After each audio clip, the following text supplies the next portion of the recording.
Hey, what's going on, everybody? My name is Lbtharealist, and this is Surrealistic Studios. Thank you all for joining me today. I really appreciate it. Do me a favor, if you support me, hit that like button. Share when I'm done so more people can get this information. Comment, because I need to know what you guys think. And subscribe to me if you haven't before. I'm trying to get my numbers up, and I'm trying to expand my audience so more people can get involved and more people can hear what I have to say, because I offer a very unique perspective.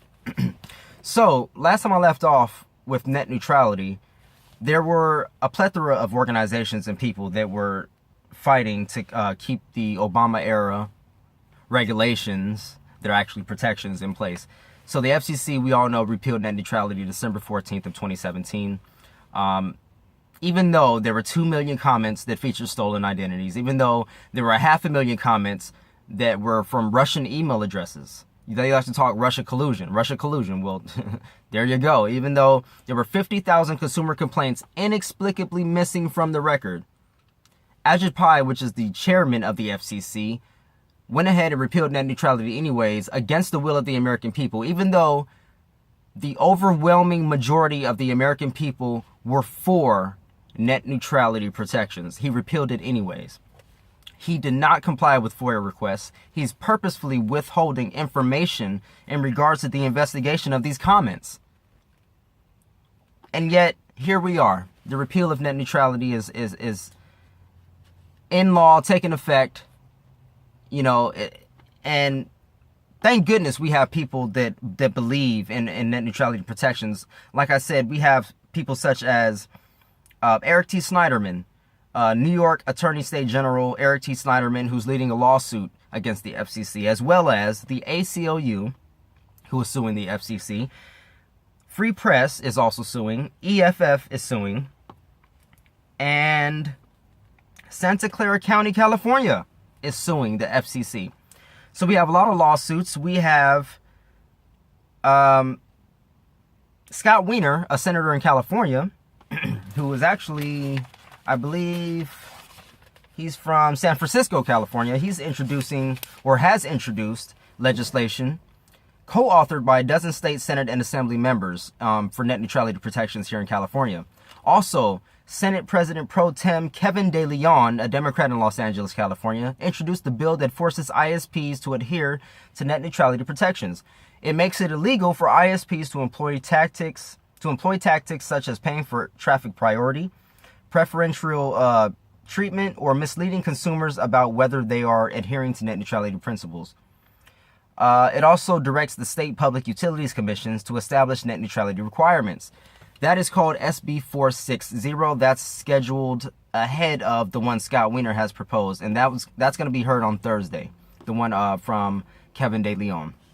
So we have, thankfully, my state is doing something about this. Also, Jay Inslee of Washington has proposed legislation for net neutrality, as well as, like I mentioned before, Eric T. Snyderman of New York. There have been talks about, well, the FTC, the Federal Trade Commission, will be able to protect us if the FCC tries to, or if ISPs rather, try to overstep, net neutrality, and they try to throttle services or anything like that. But the FTC is really not the end-all, be-all, because all the FCC, or all the ISPs would need to do is add a clause or add, a little paragraph in their contract that says that they can throttle services, and that clears them with the FTC. And then the FTC has no power or authority. Also, it's a high bar of proving unfair or deceptive practices within the FTC. It's a very high bar. It can take years, and it's very costly. So the FTC is not really the best option at this point when they don't have any teeth. Even Mignon Clyburn, one of the FCC commissioners, who is a Democrat who is actually for net neutrality protection, she voted against the repeal. She said something to the effect of, if they disclose, they can slow. Where that was more my word. She said something to that effect. If they disclose, which she's talking about the FTC, the Federal Trade Commission, then they can slow. Or I'm sorry. She's referring to the ISPs. If they disclose, they can slow down their service, and that prevents the FTC, the Federal Trade Commission, from doing anything about it.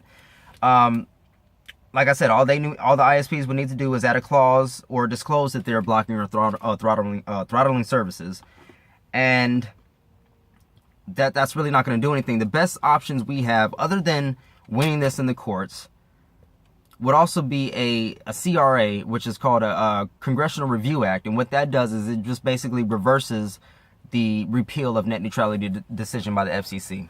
But in order for that to take effect, it would need a bipartisan effort of the majority of both houses, the Democrats and Republicans. That's more of a long shot. But you know what's even more of a long shot than that? Just shooting for a straight amendment. So one of the things that I'm liking when I'm hearing about this issue is something called community broadband or municipal broadband. And all that is just internet service for your specific state or community or city or whatever.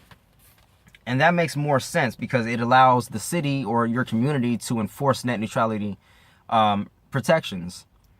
And I think that's one of the best ways that we can go at this point. I mean, they like to scream states' rights, states' rights. Well, this should definitely be a states' right issue. If the FCC is totally hijacked and it no longer serves us, just like 2 out of 5 of the FCC commissioners have stated that the FCC has lost its teeth. It pulled its own teeth. It no longer serves the people.